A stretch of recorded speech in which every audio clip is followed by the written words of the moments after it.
한번 상상해보세요. 지금 당신의 손에 현금 1,000만 원이 있고 시간을 거슬러 과거의 어느 지점으로 돌아갈 수 있는 기회가 생겼습니다. 당시 세상은 막 거대한 변화의 파도 앞에 서 있었습니다.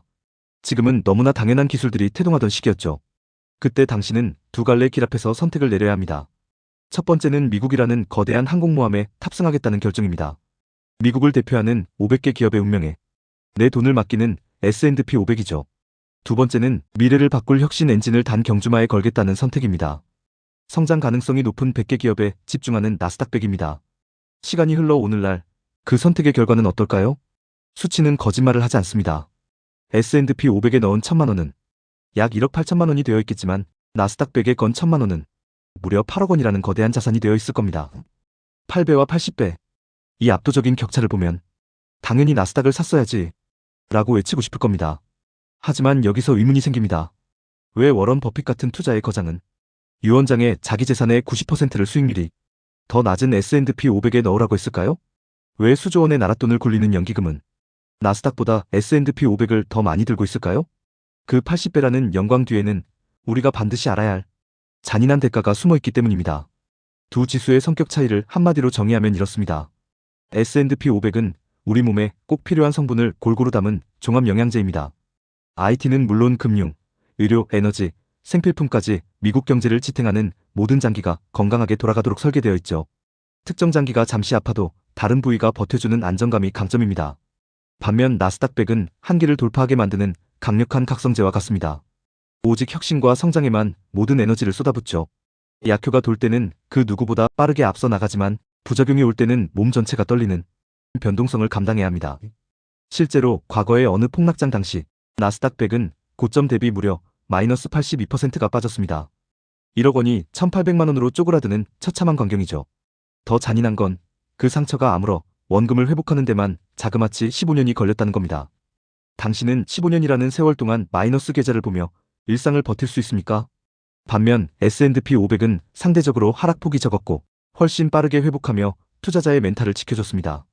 많은 분이 S&P 500은 500개나 들어있으니 무조건 안전하다고 믿습니다. 하지만 최근의 흐름을 보면 이건 절반만 맞는 말입니다. 시가총액에 따라 비중을 정하는 방식 때문에 잘나가는 공룡기업들의 몸집이 커지면서 S&P 500 상위 10개 기업의 비중이 30%를 돌파했기 때문입니다. 말이 500개지 사실상 상위 몇 명의 천재 기업들이 지수 전체의 운명을 쥐고 흔드는 구조로 변한 겁니다. 결국 나스닥과 S&P 500의 차이는 무엇을 담았느냐가 아니라 혁신이라는 재료를 얼마나 진하게 우려냈느냐의 차이입니다. 엔비디아 같은 기업이 폭주할 때 나스닥은 환호하며 질주하지만 반대로 휘청일 땐 나스닥 전체가 독감에 걸립니다. 이때 S&P 500은 옆에 있는 전통적인 은행이나 제약 회사들이 지지대 역할을 하며 충격을 흡수해줍니다. 당신은 짜릿한 속도감을 원하는 레이서인가요? 아니면 안전한 목적지 도착이 우선인 가족 운전자인가요?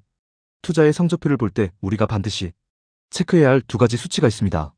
지난 10년 기준 나스닥 100의 연평균 수익률은 약 18%, S&P 500은 약 12%였습니다.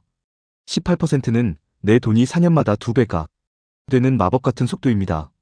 하지만 반드시 최대 낙폭이라는 무게를 확인해야 합니다. 나스닥은 하락장 한 번에 마이너스 30% 이상이 깎이는 일이 흔합니다. 2022년 하락장을 예로 들어보죠. 나스닥에 집중했던 철수의 1억 원은 6,700만 원이 됐고 공포를 견디다 못한 철수는 바닥에서 항복하며 손절했습니다. 반면 S&P 500에 투자한 영인은 마이너스 20% 수준인 8천만 원 선에서 버텨냈고 결국 반등장에서 큰 수익을 냈습니다. 수익률은 시장의 영역이지만 버티는 건 온전히 당신의 몫입니다. 당신의 멘탈이 견디지 못하는 수익률은 결국 남의 돈일 뿐입니다.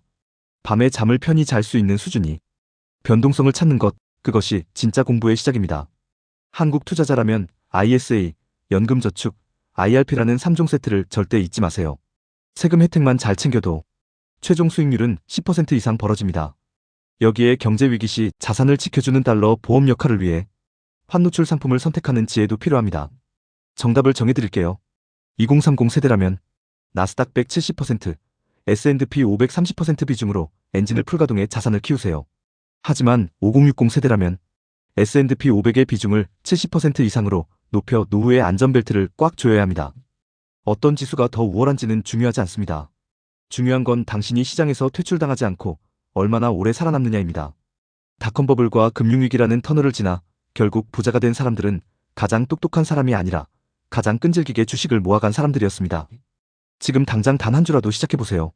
그 작은 실천이 20년 뒤 당신의 노후를 책임질 든든한 나무가 될 것입니다.